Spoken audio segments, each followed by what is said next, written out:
My pleasure now to introduce Michael West. Michael has had a long career in aging research. He came to actually Woody's in my lab after he got his PhD, then came to medical school at Southwestern, and about the middle of his medical education, well, first of all, he hung out in our lab doing cool experiments during his medical school training years, but then dropped out to start the company called Geron, which many of you probably heard of. It was the first sort of aging-related company. He then left Geron and got involved in nuclear transfer. He got involved in stem cell biology, embryonic stem cells, and using those for regenerative medicine. And now he is the CEO of BioTime, and his talk today is going to be on Regenomics, whatever that is. Yeah, exactly. It's not Regenomics. Am I in the wrong room? Okay. This is the economics forum? No? Okay. No, it's not Regenomics. I said to come up with a term for this talk. We rarely have an opportunity to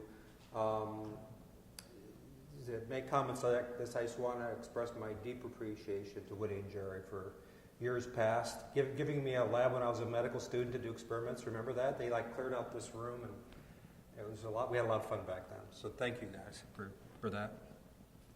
So another colleague that I worked with in the past was Sam Goldstein. Some of you may remember him. He was an early cell aging researcher, and he gave me this photograph because I was always interested in the fact that the species can continue indefinitely.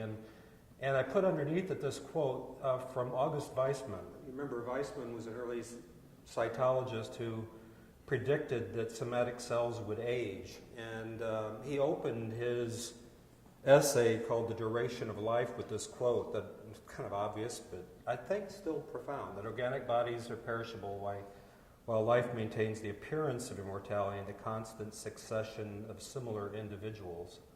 And of course that's her daughter and her mom and her mom's mom and her mom's mom's mom. I won't name names, but we were talking about the dichotomy of the germline and the soma. And I was in a lab of a well-known researcher, and I said, I made this comment that our cells in our body have no dead ancestors, right? We're the descendants of cells that have been proliferating for billions of years. They'll die for us for the first time. And this well-known molecular biologist stopped and said, wait a minute, stop. That can't be true. I guess that is true, isn't it?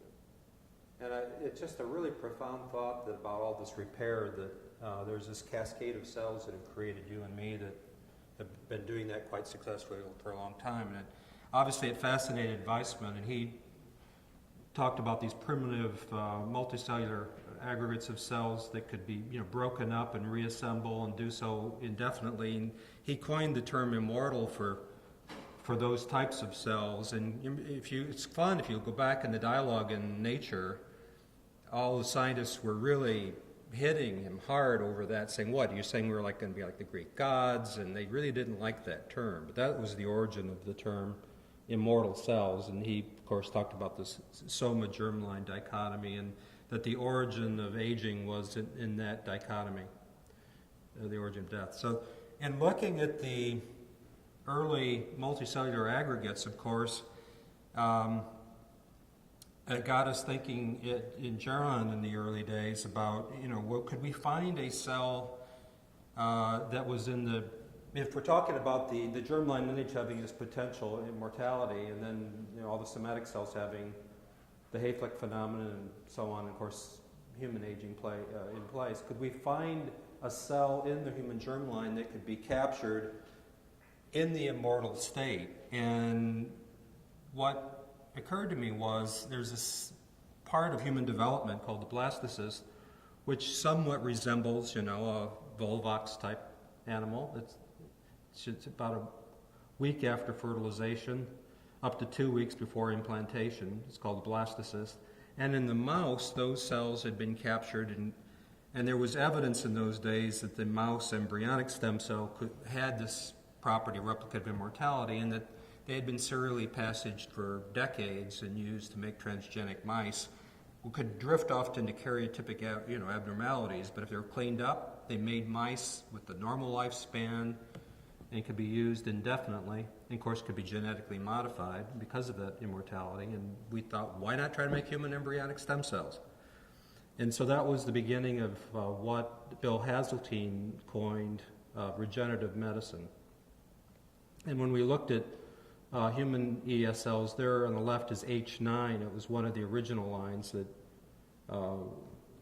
we made at Geron in collaboration with Jamie Thompson in University of Wisconsin. You can see that they have an abundant amount of telomerase and they maintain long telomeres. And then what I'm showing you on the right are clonal derivatives downstream of ESLs. And as soon as we can expand differentiated clonal progenitors, even though they're very primitive, they shut off telomerase very quickly. So the concept was in biotech. Forgive me for having corporate slides up here, but I just didn't have time to delete the logos. The concept was we could potentially make a manufacturing platform for many previously rare and inaccessible cell types, specifically for chronic degenerative diseases that medicines are currently not very effective at treating. The hope was to make midbrain cells for Parkinson's and heart muscle for heart failure and all this sort of thing. The platform was attractive because of the pluripotency predicted of these cells, and that, of course, in mouse, you put these cells back in a blastocyst and they'll make a chimeric mouse. They'll contribute to all the somatic cell lineages, even the germline in the case of mouse. But because of this unique telomerase positivity and the maintenance of long telomeres, you could potentially then have master cell banks of these cells that you could make genetically identical product indefinitely, and for regulatory QA, QC reasons, that could have a real unique advantage in the manufacture of these regenerative platforms. And then, as Jerry mentioned, in '97, Dolly was cloned, and some of us raced off to try to understand that and to see could we return a somatic cell back to the germline and what would happen. And we did some experiments in cows. The cows you're seeing up there were made genetically modified to express human serum albumin in their milk in collaboration with Genzyme Transgenics. This is when I was at ACT. But what we did is, because we were growing fibroblasts to senescence as part of that genetic modification, we were able to do these kinds of studies where we grew the cells to senescence. So this is a cow cell lifespan experiment. And then we took cells at this senescent state, looked at clones. Almost the majority of them could not divide even one doubling. None of them could divide more than 3 doublings. In that population, cells full of lipofuscin and all this stuff, we took them and transplanted them, did nuclear transfer, and generated clones. And from 30-day-old clone fetuses, these were 30-day-old clone fetal-derived fibroblasts, so they're identical gestational age. But when we did nuclear transfer, it reset telomeres and cell lifespans, and actually we saw these wildly divergent cell lifespans, as you can see. And that was because of maybe hyper-winding the telomere length in the nuclear transfer process. But these cloned animals are now more than 10 years old and have lived normal lifespans. I didn't put in here pictures, but there were many now animals that were cloned from geriatric animals that the clones had now been around long enough to show normal lifespans. The rumor that Dolly had short telomeres is probably just that rumor. I think it was some less than optimally designed experiments. She certainly didn't die of premature aging. She had a viral infection that was an oncogenic virus that other animals had in her barn that had nothing to do with cloning. Taro Wakayama cloned the first mouse shown at the top, cloned the clone and cloned the clones of the clone, and published telomere lengths actually increasing with serial generations, not decreasing as some people had previously thought maybe. And then we come to the world of transcriptional reprogramming. And ironically, it was the opposite phenomenon. When we looked at telomere lengths of ES cells versus, you can see they're quite long, compared to reprogrammed iPS cells, we saw that the lines out there that were circulating and being used by many researchers, here's a whole bunch of them, were quite short. Some of them, 6 TRF length, 6,000 base pair TRF length or so. And indeed, the cells derived from them had shortened cell lifespans, but that it was possible. So here's the skin fibroblast and reprogrammed iPS cells and the reemergence of all these pluripotency markers. It was possible to get such clones that reset telomere length, although you can see over a period of time back at least to the germline length. So this was a nice controlled experiment where we took H9, the human ES cell line, clonal derivatives of H9 that had aged, and then showed, so it's all isogenic, the restoration of telomere length in reprogrammed cells. And those clones have, we can show that it resets cell lifespan in vitro, as you'd predict. So that's a little bit about the background, on the ES and iPS cells. How could we actually do something about aging with this platform? And could we somehow harness the immortality that's innate in the germline to substantially increase human lifespan? Could we hijack the immortality of the germline, or however you want to say it? The problem here is, if we were a car and you could unbolt its components, and we were looking at the network analysis of the aging of a car, along with C. elegans in the last presentation, you could keep despite all that, you can keep an old Model T around by rebolting in a new carburetor or new tires or whatever. This human body is so complex.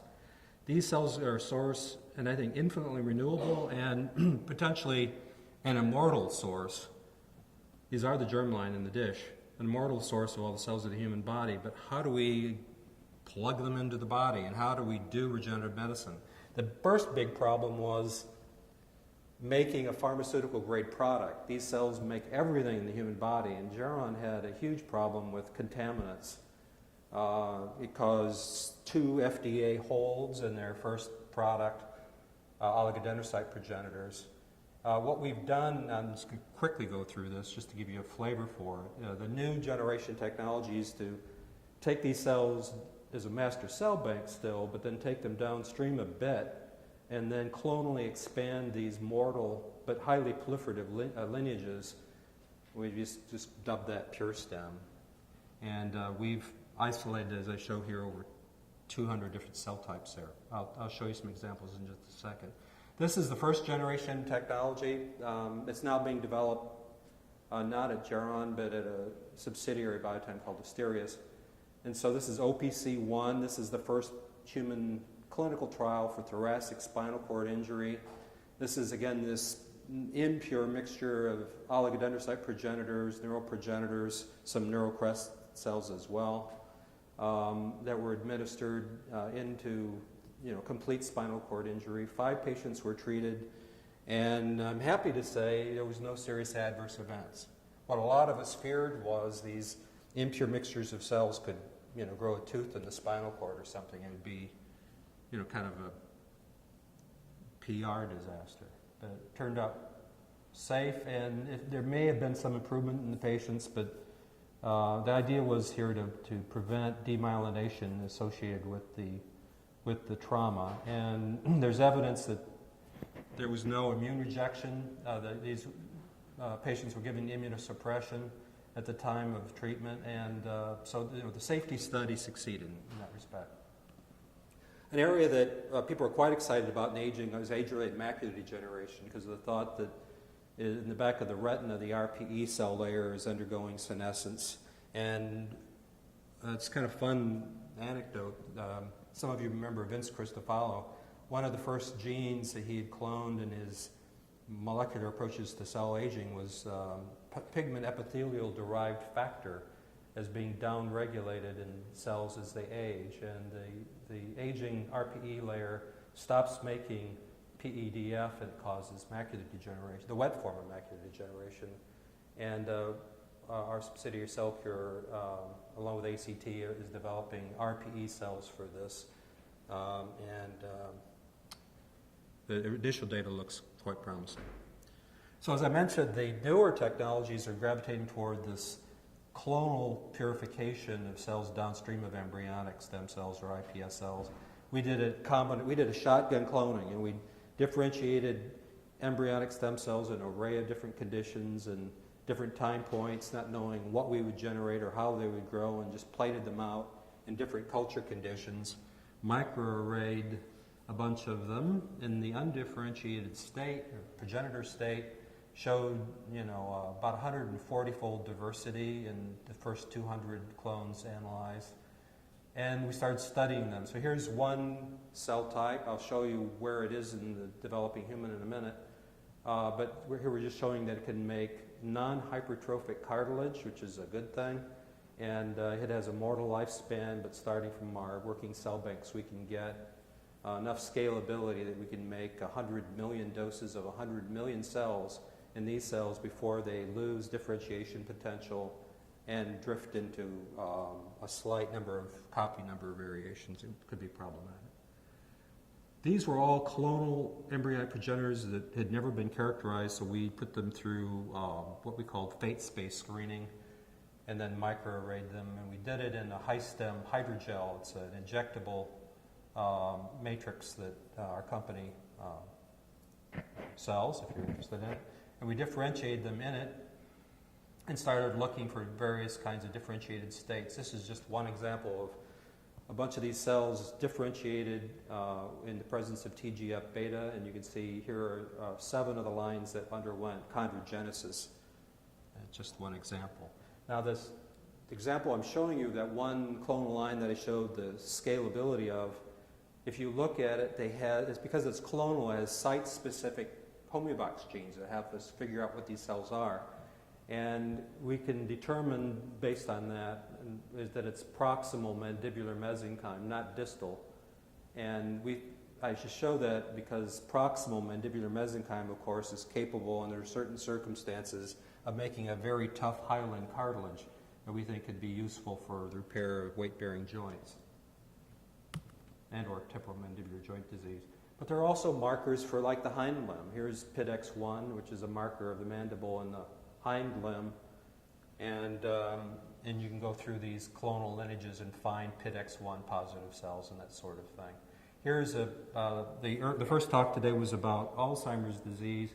Here's cephalic neural crest lines that in the presence of BMP4 and TGF-beta will make very strong, extremely strong. This has got 80,000 times the amount of transcript for collagen 2 than a cultured chondrocyte.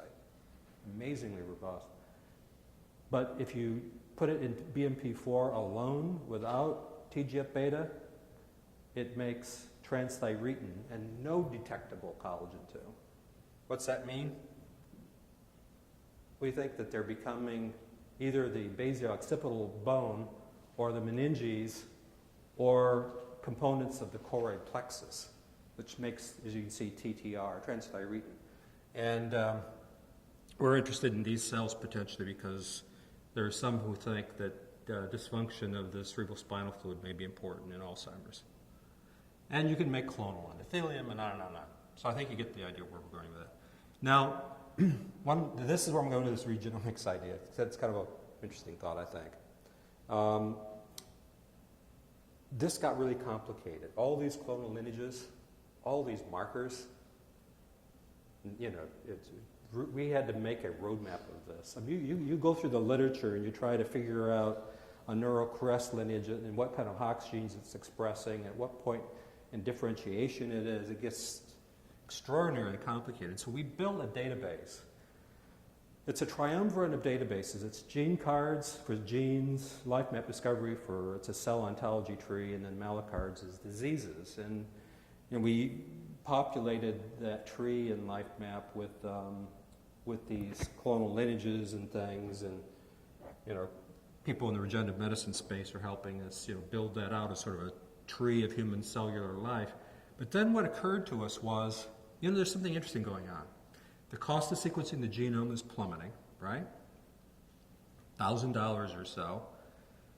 What if we, as a business model, we have about 2.25 quarter million users of gene cards and these other databases, and we make a little bit of money off from advertising and things on that. But what if we offered a product into the public domain with genome data? And so what we were doing in collaboration with Eric Schatz's group at Mount Sinai is he's got, as some of you may know, this large genomics program there using supercomputers and Bayesian network analysis to study some 30,000 patients at Mount Sinai that are sequenced and consented. What if we built a LifeMap app for your mobile device? And so we just announced this week, I think it was, beginning of this week, that we're doing that. So we have some of the founders of Netscape and Netflix and some of these Silicon Valley folks. We're building an app for your iPhone to help you interface with big data, wearable device data, your genome, and all this. You say, well, that's an interesting idea, and your app may sell something. Why would you do that if you're an aging researcher? This is why. My vision would be if we can get anonymous data on not only lifestyle but DNA sequence information for millions of users, and this is a app that interacts with them on a daily basis. For instance, you've got your genome out there on the cloud. Your cell phone knows that you're in San Francisco and it's a sunny day, and you've got a complement H mutation that predisposes you to macular degeneration. You should be wearing sunglasses, this sort of thing. So people are interacting with their genome using this app, and we think in a couple years, if we can build the user database of this into millions of people, we can use these Bayesian algorithms to uncover relationships between genome and lifestyle and other factors that could potentially tell us a lot about aging. And then, of course, with pluripotent stem cells, you can take it's an immortal substrate. It's like the germline itself. We could go in and engineer changes that could potentially then benefit health in ways that we don't anticipate today. So I'm just calling it Regenomics. Regenerative medicine and genomics, a merger of the two. So the concepts I described here is that we think the likely ability that reprogramming takes cells back to the germline and gives them this property of being able to make humans indefinitely, and so could make young cells indefinitely. Or we could use, Woody's idea of just telomerizing them, or use human ES cells, whatever, that we need an immortal substrate here. And then this ability, we think soon, we already have 30,000 patients in this network, that we can have maybe millions of patients. And to have all that big data, we potentially could even make then genetic modification. Any type of human cell genetically modified in any way, driven by all this big data. And so that's some of the science that we're doing at BioTime. But I think just make one pitch, since we're here in Washington, we're facing a really serious problem in the U.S. with Medicare and the aging boomers. Trillions of dollars, and whoever out there might be able to help. I really think we all need to put some of this technology to work to help our problems. Thank you. Good. Thank you, Mike. So my first thought is, how are you going to store all this data in the cloud? We can sequence the genome for $1,000 or less. I know, it's huge. It's hard enough. It seems like the bottleneck now is the sort of bioinformatics and digital space that's required. And the second question really has to do with HIPAA and all these sort of things. This little company that was doing 23andMe. SNPs, 23andMe, got slammed because they were saying that you got the world, the average person has a 20% chance of having a heart attack at your age, and you got a 23% chance, and people were freaking out. So how do you deal with HIPAA, and how do you deal with actually making that app actually work Yeah, so it's real simple. You just don't make predictions. You don't tell somebody that they have a 1.5-fold higher risk of dying tomorrow, and FDA backs off. I mean, they had a 510K application pending right? Saying here, we admit we got a medical device, and before they got clearance, they started a massive advertising campaign on television advertising their product, and that's not the way to deal with the FDA, right? Right. I have two questions. One is, do you believe that using this regenerative approach through iPS cells or ES cells, human ES cells, you can extend maximum lifespan by just replacing non-diseased human tissues? Okay, I'll go way out there, right? This is a fun group and we're just throwing ideas around. If we could unplug all of our components, like the components of a car, with wing nuts and bolts and screws, then yeah, I think we could keep us going forever. Well, the issue is, of Problem course, is I don't know how to do that. the issue is, of course, it's a complicated network of tissues that we have, Right. and the question is obviously whether isolating and plugging individual organs will really use the systemic solve the systemic aging issue, right? So you could replace, let's say, an aged heart, but you'll be still old, right? And will you then just replacing one or several organs extend? I don't know. I'm not quite sure. But the other important question that I have, the second one is, actually, rather than going through ES cells, do you believe you can actually reverse existent aged cells into a young state again without really replacing them, but rather reprogramming them to just a younger state? You're talking about in vivo Yeah. doing. Yeah, I mean, there's all these different colors and variations on it. Some people talk about transdifferentiation, turning a liver cell into a beta cell and all these things. We have to have a focus, right? Especially if you have a company, and this is our focus. But so that's why I'm not saying this is optimum or this is the only way or whatever. The reason I guess I gravitated toward pluripotency is early embryonic development. You see these axolotls that regenerate everything, the regrown arm and leg and everything. That's got to be just keeping some embryonic pathways active, right? I mean, I can't believe nature evolved that just for the stupid salamander. And indeed, in early embryonic development, skin, does scarless wound repair. As soon as you transition into fetal development, you scar. So as soon as development's complete, at the end of embryonic development and transition into fetal, these things start shutting down. There's regenerative pathways. And I think the axolotls keep it around. And these clonal lineages, for instance, show molecular markers that they're still in that embryonic state. And a lot of the experimental embryology suggests that you can do violence to tissues. You can take a chick somite and plug it into a quail. Plug out the somite and stick it in the spinal cord, and it's forgiven. It's plastic.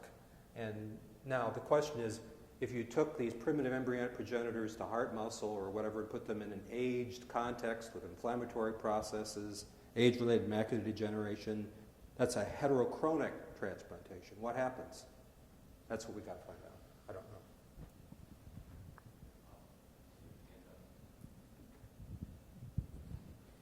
Yeah, I'm sorry, I got here late, and maybe I'm asking a question that's off task, but I wanted to inquire about giant databases. About what? Giant databases? Giant databases, right. For example, the one behind your app. But the question could apply to any of them. How much error can one tolerate in these databases before they're wrong? In other words, if they're right, if it's 100% corruption, obviously they're wrong. They're meaningless. Okay, so but is it 1% tolerance, 3% tolerance, 5% tolerance, 30? Okay? How much fidelity do these things have to be before they're for them to be useful? And I don't know what FDA is going to say. Now, right now, our first generation product, we're as you might imagine, we're we're circumventing that by not making any predictive healthcare claims. We're providing information. So, and in as much as we suggest, you have a risk for deep vein thrombosis, and you're at an airport, and the app notices that you're at Kennedy Airport.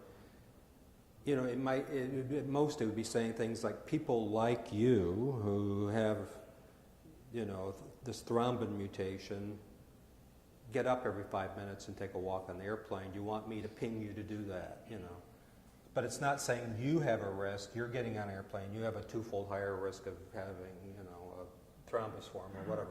So we've been in conversations with FDA, and they're comfortable that if we're providing information, if we're like WebMD, if we're like Google, we're leading people to information, it's a good thing. It's not a medical device. But if you have these Bayesian algorithms and you can start making really medically useful predictions, then how are you going, what's the sensitivity and specificity of that diagnostic, and how would it be licensed and all that? We're just not going there because it's such a difficult question, but someday we'll need to. Does that help? I'm punting because I don't know the answer. Well, I should let other people ask. No. I'm myself kind of worried in biology, particularly about fidelity of records, and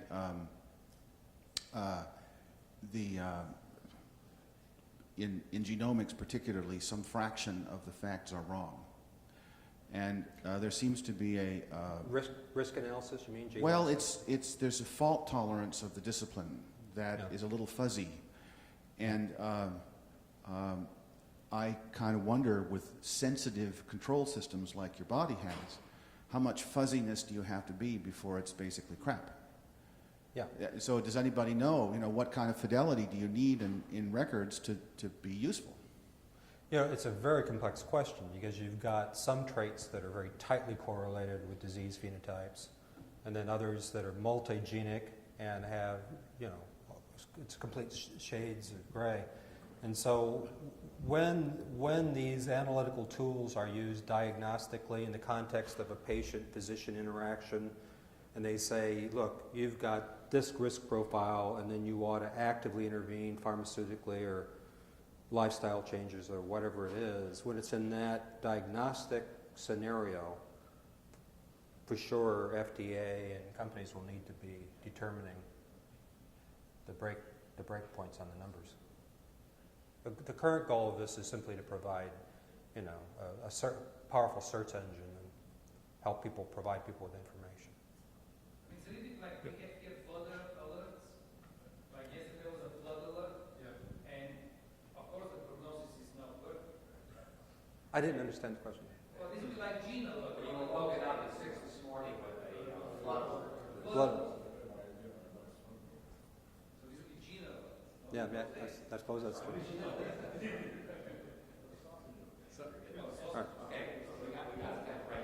All right. So I just want to elaborate on what you brought up, the question about, which is, I think, a very important conceptual issue.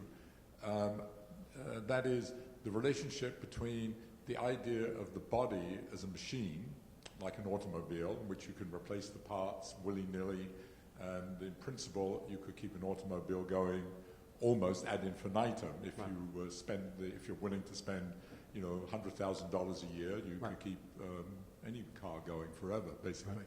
And the question is, could you do that? I mean, that's what this brings up. Can you do that for an organism, for a human body in particular? And it does bring up the question, a very interesting conceptual question, which underlies everything that's been talked about here, which is the question of to what extent is, when you come to aging, how important is it that we're dealing with a complex adaptive system, and that the whole is so much more than the sum of its parts? I mean, that's right. The issue. And all of us, I think, would agree that we are that. We are a complex adaptive system.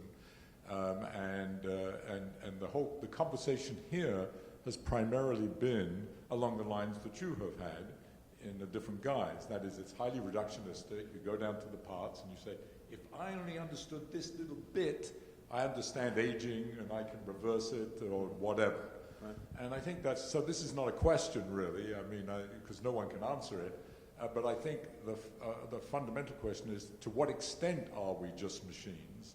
Mm-hmm. And to what extent are we systems, which is embodied in what you said in a certain sense, and the stuff I was talking about at the beginning, namely that these are networks that are highly interconnected, Mm-hmm. and in fact, if you twiddle here, in the automobile, if you twiddle a nut here, it stays highly local, but if you twiddle a nut here inside my body, Yeah. it's possible that the whole bloody thing falls apart. I mean, You we know, don't know. So I'm not challenging you in any way or challenging anyone here, but I think you.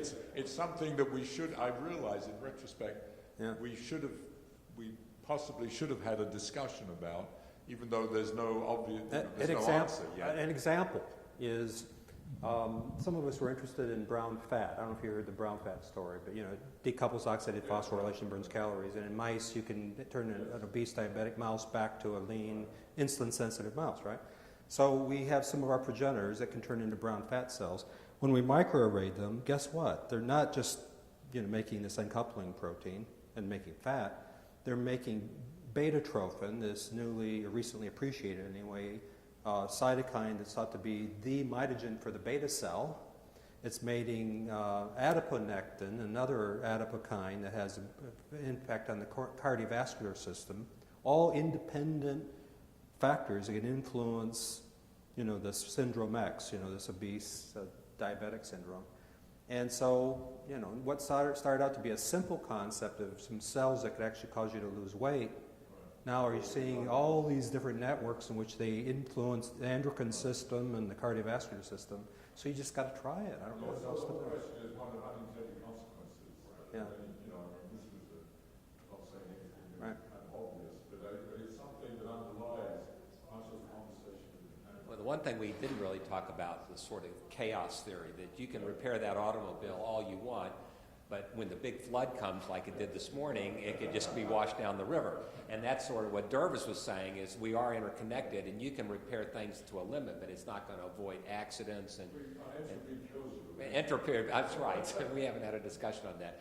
I think we have to stop now, and we're going to take